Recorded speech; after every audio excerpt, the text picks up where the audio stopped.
Abertura. Uma laranja amadurece e o florescer de uma violeta. Jovens de diferentes etnias envelhecem através de computação gráfica. Ganham rugas pelo rosto e os fios de cabelos grisalhos se misturam aos das cores naturais. No centro, em letras brancas e de forma, juventude eterna, preconceito e medo da velhice.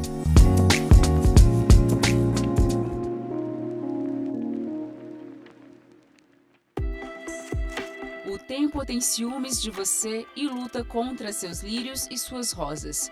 Você sofrerá O horrivelmente. retrato de Dorian Gray. A velhice é um processo que não é fácil para ninguém, né? Ninguém gostaria de ser velho, mas também a alternativa também ninguém quer saber, que é morrer moço, né? Então o que acontece? Se a gente não falece em uma fase mais jovem, a gente vai Maurício se tornar de Miranda velho. Ventura, presidente da Sociedade Brasileira de Geriatria e Gerontologia de São Faz Paulo. parte da vida. Eu Cris gosto Guerra, muito escritora. daquela frase que diz que a vida começa aos 40, porque de fato, para mim, faz sentido. Eu acho que aos 40 a gente começa a entender melhor o que a gente quer da vida. Porque a gente passa muito tempo engolindo desejos que não são nossos e achando que são nossos, né? No dia a dia, a gente precisa pensar em quem a gente vai ser quando envelhecer. A gente não tem como saber exatamente o que será. Mas não adianta a gente sufocar Nádia Loureiro Ferreira, psicóloga. esse envelhecimento, fazer de conta que isso não acontece.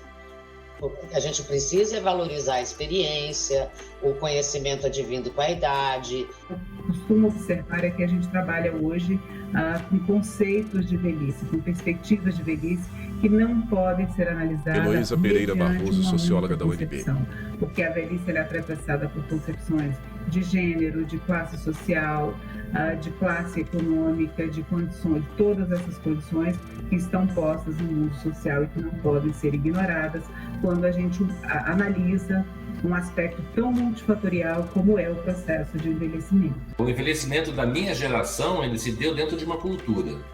Como é que eu percebo nessa José cultura? Bueno, Onde criador eu do projeto fui, 50-70. alimentado. Uma cultura individualista, né? Uma cultura altamente competitiva, ou seja, individualista, tipo, tudo deve ser resolvido de maneira solitária, né? Eu sei, eu resolvo, eu faço, eu mando, eu prendo, eu consigo, eu conquisto, né? E eu acho que essa cultura está muito ligada na ideia da luta, do vencer na vida, do se dar bem, do competir. Isso aí, tipo, vai fortalecendo todo esse pensamento individual, né? De que eu tenho que dar conta dos meus problemas e se não der conta, eu sou um fraco. Eu sou um perdedor. A própria perspectiva da velhice é uma coisa que ela é cíclica, né? Ela vai se transformando, sim, de acordo com a transformação da sociedade, né? E a gente se dá conta disso, por exemplo, só de perceber Laís Salamene, como mestre em que gerontologia. a proteção ao idoso, né? A proteção à pessoa idosa, politicamente falando, sabe? Na estrutura política mesmo. Como que isso foi mudando ao longo do tempo, né? Não tenha medo de envelhecer. Agradeça a Deus por chegar aos 50, por chegar aos 60, por chegar aos 70. Eu quero chegar aos 100. Malu Silva, digital influencer. Se Deus ajudar, eu conseguir continuar com essa mente maravilhosa que eu tô, eu quero chegar aos 100, né? E principalmente porque tudo de bom tá me acontecendo. Quando eu tinha 20 anos, eu queria ser modelo, não fui. Eu queria ser famosa, não fui. Eu queria tanta coisa, não fui. Agora, com 60, eu já fui modelo. A gente tá mais do que famosa, né? Pra melhorar, só ganhando na Mega Sena. Malu soca o ar. Todo Ela mundo sorri. sabe que vai envelhecer. Amanda É algo Lopes, que é dentista. inevitável. Mas a gente pode escolher o modo como a gente vai envelhecer, né? Se a gente vai envelhecer bem, se a gente consegue diminuir aí a quantidade de ruguinhas, envelhecer, mas sem deixar tudo cair, né? Eu acho que isso daí a gente consegue melhorar. Mas que todo mundo sabe que vai envelhecer, todo mundo sabe. Vinheta. Mulher negra e jovem. Ela envelhece a cada segundo. Gerontofobia. Aversão ou medo patológico de pessoas idosas ou do processo de envelhecimento. Para as pessoas, qual que é o grande medo que eles têm, né, de se tornar velhos, é se tornar dependentes, é atrapalhar a vida a vida Maurício dos de Miranda filhos, Ventura, dos presidente da netos, Sociedade Brasileira de Geriatria e Gerontologia de São Paulo. ser uma pessoa que traga problemas para eles, né? Um empecilho, né? E é claro que numa cultura ocidental como a que a gente vive, que não respeita a experiência, que não respeita os cabelos brancos, né? A velhice é vista como uma situação de fim de vida, que não deixa de ser, mas que traz as limitações, que traz as consequências. Pesquisas apontam que um indivíduo que consegue manter a autonomia são aqueles indivíduos que sim envelheceram com sucesso. Só que aí, por exemplo, nós entramos em países orientais, por exemplo, e eles têm uma perspectiva totalmente diferente, né, da velhice. Porque aí a gente pega um sujeito idoso em países orientais e eles já têm a questão de precisar de ajuda, a perda da autonomia, né, a necessidade de ajuda, a necessidade de ter alguém para fazer as coisas para si, eles já não veem isso como um aspecto negativo, entendeu? Então, assim, é como se esses indivíduos falassem assim: ué, envelhecer com sucesso significa que eu posso fazer as coisas sozinho? Como assim? Pra gente, não. Né? Pra gente, envelhecer com sucesso e depender de alguém para me levar ao banheiro e depender de alguém para me dar alimento, isso é envelhecer com sucesso. Vinheta. Homem com óculos de grau. Ele envelhece a cada segundo. Etarismo. Discriminação baseada em critérios de idade. Na verdade, etarismo é um nome novo para algo que já existia há muito Guerra, tempo, escritora. né? Então ele é um novo nome para um velho preconceito. Mas a gente não tinha se dado conta disso. O etarismo está sendo empregado em relação ao idoso, mas ele, na realidade, o etarismo é um preconceito contra a idade, independente da idade que a pessoa tem. Mas é claro. Maurício de Miranda Ventura, presidente da Sociedade Brasileira de Geriatria e Gerontologia de São Paulo. Exatamente por ser uma fase da vida em que os problemas se acumulam, em que as limitações acontecem. Esse tipo de preconceito, esse tipo de medo, não é só de nós. Laís né? Salamene, mestre em gerontologia. É muito fácil, né, a gente dizer que somos nós, né, os mais novos, que estabelecemos esses preconceitos e tudo, esse medo de envelhecer. Mas o próprio indivíduo idoso, isso é uma coisa tão incutida socialmente, né, e culturalmente, que o próprio indivíduo idoso, ele tem um preconceito contra a velhice. É um preconceito cujo alvo somos todos nós. Então a gente precisa entender que o mundo etarista é ruim para todo mundo, porque a gente chega lá. Embora a gente sempre pense que o envelhecimento está longe. E talvez seja por isso que somos etaristas, porque a gente sempre acha que o velho é o outro. A idade, quando a gente diz, né, do etarismo, então, eu sou um velho de espírito jovem. Qual é o defeito de ser um espírito vivido, de ter o espírito e o corpo com a mesma idade? Por que essa dificuldade da aceitação? Por causa da cultura da jovialidade, da busca eterna da juventude. Vinheta. Animação com inúmeros cubos brancos. Espaçados, estão à frente de um fundo preto. No centro, escrito em letras de forma, valorização da juventude. Na verdade, essa questão da velhice no Brasil, ela é uma questão cultural, porque nós temos uma preocupação dessa busca pela juventude eterna. Talvez, dentro dessa perspectiva de por sermos um país também tropical, um país em que os corpos estão muito à mostra, você tem concepções e significações para esse envelhecimento desses corpos. As pessoas se incomodam com algo, isso Amanda há muito Lopes, tempo, dentista. porque viram algo, né, nas mídias sociais e despertaram esse interesse delas. Mas eu vejo muito assim, que com o tempo esses procedimentos foram mais procurados porque as pessoas estão vivendo mais, né? E nas televisões sempre aparecem pessoas que estão envelhecendo super bem, né? E aí isso dá uma vontade nas pessoas de envelhecerem bem também. Quando você compara essas duas imagens, Nádia Loureiro Ferreira, a imagem psicóloga. perfeita e aquilo que você você acaba ganhando insatisfação com a própria imagem, né? A gente vê desde muito cedo jovens buscando um determinado padrão de beleza ou uma aparência, outros só encobrindo um pouco as imperfeições, mas na maior parte uma obstinação pela valorização da juventude de um determinado padrão estético que ainda hoje é muito forte, muito preponderante. eu acho que querer ficar bonita é um desejo. Querer ficar sensual, claro que eu quero. Bonita, sensual, usar mini saia. Se for até os 90, ok. Entendeu? Mas não necessariamente eu preciso colocar o valor da juventude nesse processo. O ruim é exatamente nos extremos, né? Porque também tem aquela pessoa que fala assim, não, eu não vou pintar cabelo, eu não vou usar nada, eu quero envelhecer e não tô nem aí, vou envelhecer. Vou envelhecer e não vai se cuidar. É sempre o ideal a gente buscar o caminho do meio, né? Que é o mais difícil em geral, para tudo na vida. Teve uma vez que eu atendi uma paciente que Amanda ela tinha Lopes, uns dentista. 50, 60 anos. E assim que eu perguntei pra ela o que te incomoda, ela falou assim, tudo. Aí eu falei, por quê? Aí ela foi me contar que já tinha cuidado dos filhos, do marido, que tinha se esquecido, que quando ela se olhava, ela não se identificava.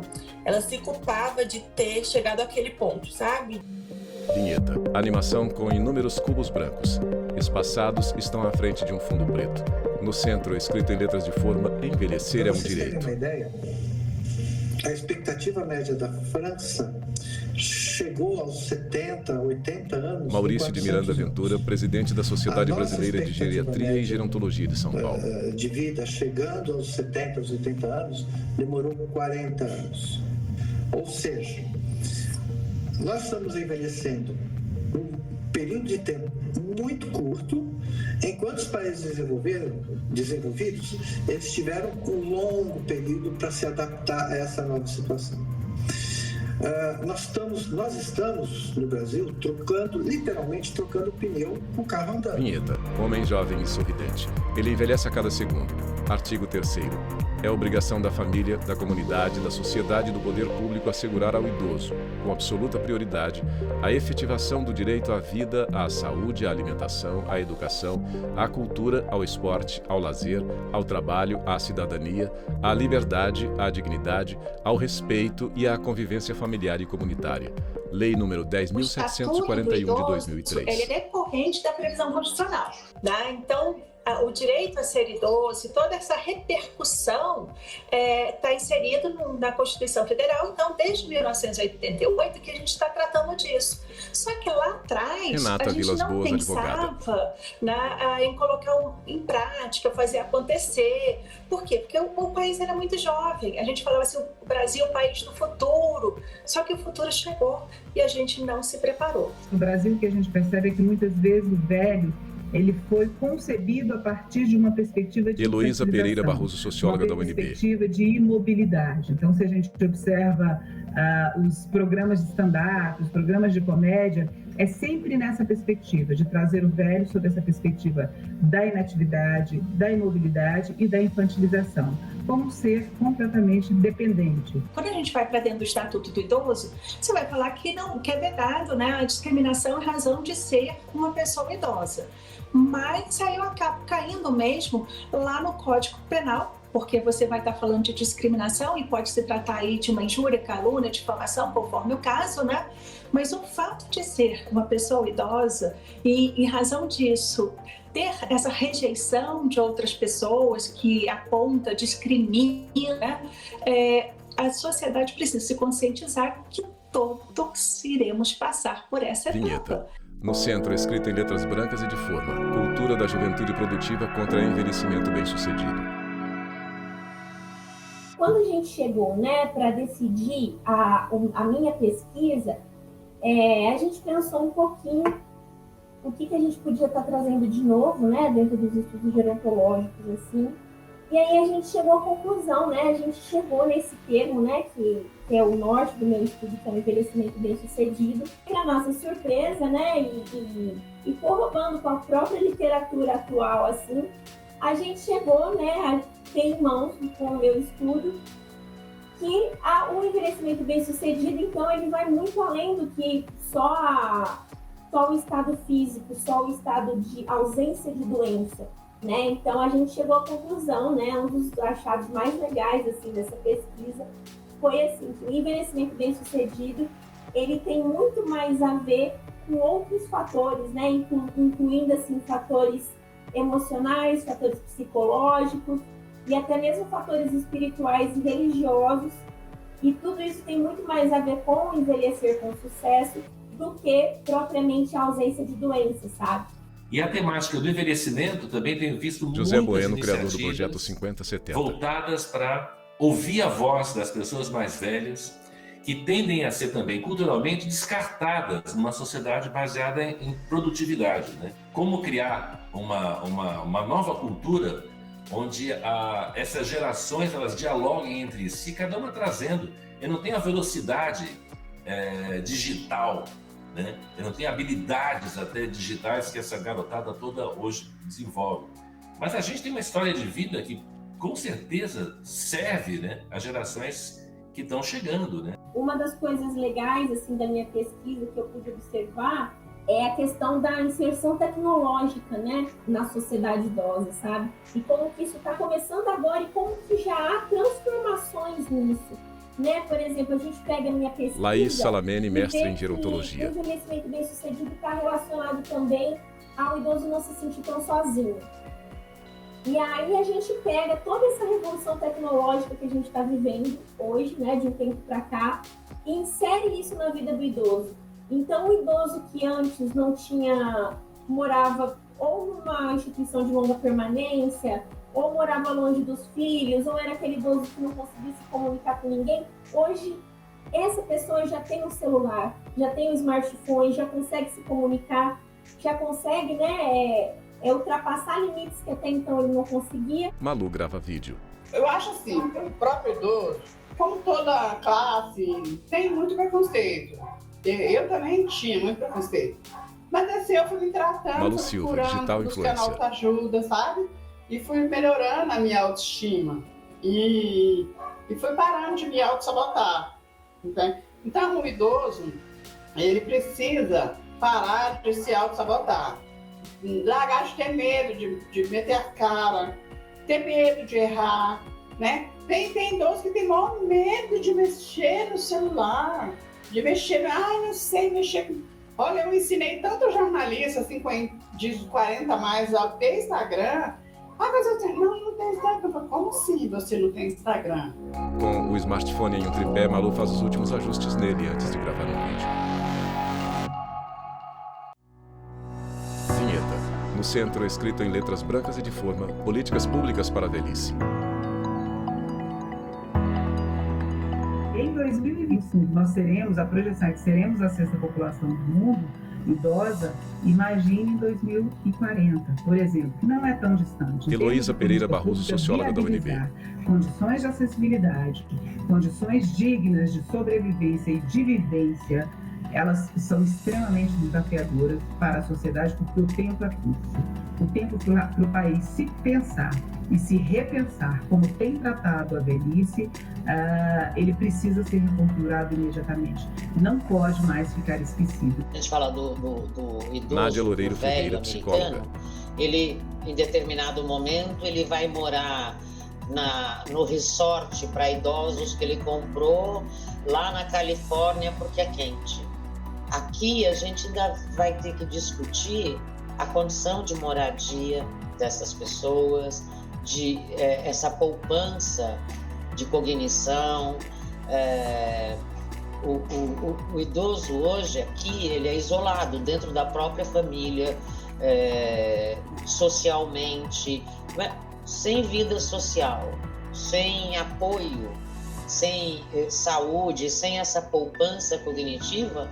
O envelhecer vai ser muito triste, muito difícil. A gente tem algumas coisas bem incipientes, como a Renata Vilas Boas, questão de vaga advogada. de estacionamento para a pessoa idosa, né, na fila do banco para a pessoa idosa, mas ainda é muito pouco. A gente precisa estender isso mesmo na questão de saber lidar com esse estágio da vida.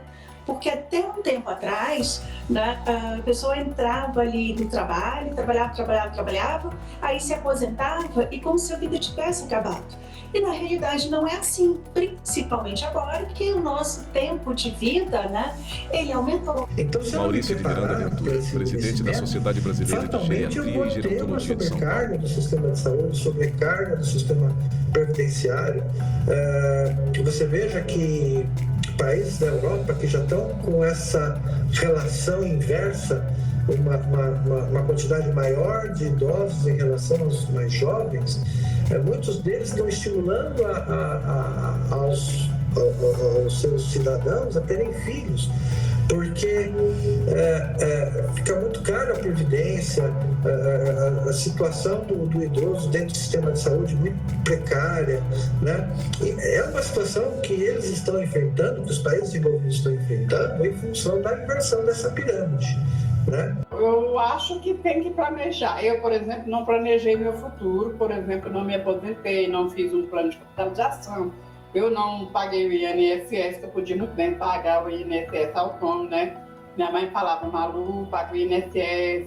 E eu não obedeci, né? Agora eu estou com 60 anos, eu podia estar aposentada, não estou, né? Não planejei. Vinheta. No centro, escrita em letras brancas e de forma, como homens e mulheres envelhecem. A mulher, ela sofre um processo de envelhecimento muito abrupto a partir do momento que ela entra na menopausa, né? E que você tem rapidamente a cessação dos hormônios e aí o organismo dela se transforma de uma forma Maurício de Miranda Ventura, presidente da Sociedade Brasileira de Geriatria e Gerontologia de São Paulo. Impetuosa, né? Param as menstruações, você tem ressecamento vaginal, a pele perde a elasticidade, as rugas começam a aparecer. E essa questão física, essa questão sempre foi uma coisa muito feminina, né? De se cuidar, ir ao cabeleireiro, fazer as unhas, pintar o cabelo, se vestir bonita. Dentro da cultura brasileira, a definição do homem velho, ela é uma definição que ela está muito acoplada às nossas definições de masculinidade. As definições deste homem, ela vai estar atrelada a essa perspectiva. Então, quando é que o homem passa Heloísa Pereira Barroso, socióloga da UNB. De gerar filhos, e ele tem quase que eternamente, né, enquanto ele tem potência sexual, enquanto ele tem potência de convivência, a gente observa que culturalmente ele ainda não é definido enquanto um ser velho. Ele passa a ser velho quando ele começa a perder essas potências. Mas do ponto de vista interno, eu acho que o envelhecimento para o homem é bem mais dolorido.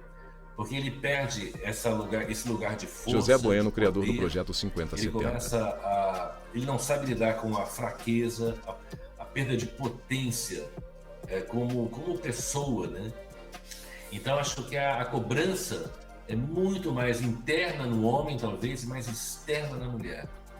Eu vejo homens sofrendo com envelhecer por não terem aprendido a partilhar suas dores, as suas inseguranças, as suas fraquezas. Vinheta. Escrita em letras brancas e de forma. A velhice está na cabeça?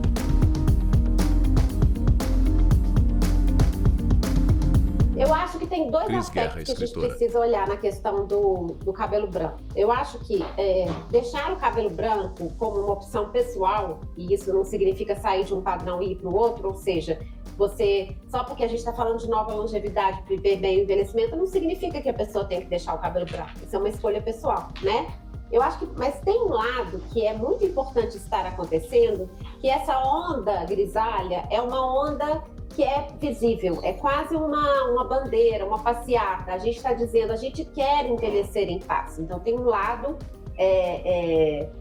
simbólico, né? Um lado emblemático nesse processo, que é muito bacana. Na verdade, eu nem me sinto sessentona. Eu gosto de falar que eu tenho 60 anos, sabe? Acabei de fazer 60 anos, eu deixei esse cabelo ficar natural, porque eu ganhei essa apelido de vovó blogueira, né? E aí eu resolvi assumir os cabelos brancos e estou me sentindo muito bem, recebo cada vez mais elogios, então tá tudo certo. Eu falo assim para os meus pacientes que a gente consegue gerenciar esse envelhecimento. Então, se eu tenho procedimentos que eu consigo fazer a prevenção Amanda e Lopes, que eu dentista. consigo envelhecer bem, estando bonita, me sentindo bem comigo mesma, então eu faço. Mas eu sei que uma hora eu vou envelhecer, não tem como. Vinheta, escrita em letras brancas e de forma. O bem viver na velhice. O ideal seria a gente parar aos 40 anos, olhar para a nossa vida e falar, e agora? A outra metade que eu vou viver? Porque a gente tem uma expectativa de vida que pode ir até os 74, 76. Então vamos pensar de uma maneira otimista. Eu quero ir até os 80 se eu tiver saúde. Então beleza, eu cheguei nos 40, eu Cris repenso Guerra, a minha escritora. vida. Quando eu faço 50, esse ano eu fiz 51, agora em agosto, você tem que pensar assim, não é, eu preciso ver o que eu vou fazer na minha velhice. É assim, como tá a minha vida? Eu tô feliz? Eu continuo... José Bueno, criador do projeto ingênuo. 5070. Eu acho que eu continuo aprendiz. Eu continuo sem ter respostas de muita coisa. A minha vitalidade, acho que tem muito a ver com isso. Né? De me informar de que eu cheguei em algum lugar. Não tem um lugar a chegar, tem um caminho a percorrer. Mulher idosa abre os olhos. Eles são de cor cinza. Créditos finais. Produção Viviane Doherty. Roteiro e edição Jussiane Matos. Assistente de produção Ana Rita Almeida. Imagens Francisco Cosmo, Lázaro Filho, Lúcio Ribeiro e Luiz Guilherme. Assistência técnica Juvenal Alves, Carlos Ferreira e o Eric Oliveira. Montagem e finalização Neuber Tavares. Direção de arte Sérgio Coelho Júnior. Videografismo Sérgio Coelho Júnior e Leonardo Veloso. Agradecimento Lar dos Velhinhos Bezerra de Menezes. Núcleo de Programação Rosuazen. Núcleo Técnico Fábio Guedes. Núcleo de Produção de Programas Flávia Soledade. Supervisão Coordenadoria de Gestão da TV e Rádio Justiça, Secretaria de Comunicação Social, STF. Realização TV Justiça Essencial 2022.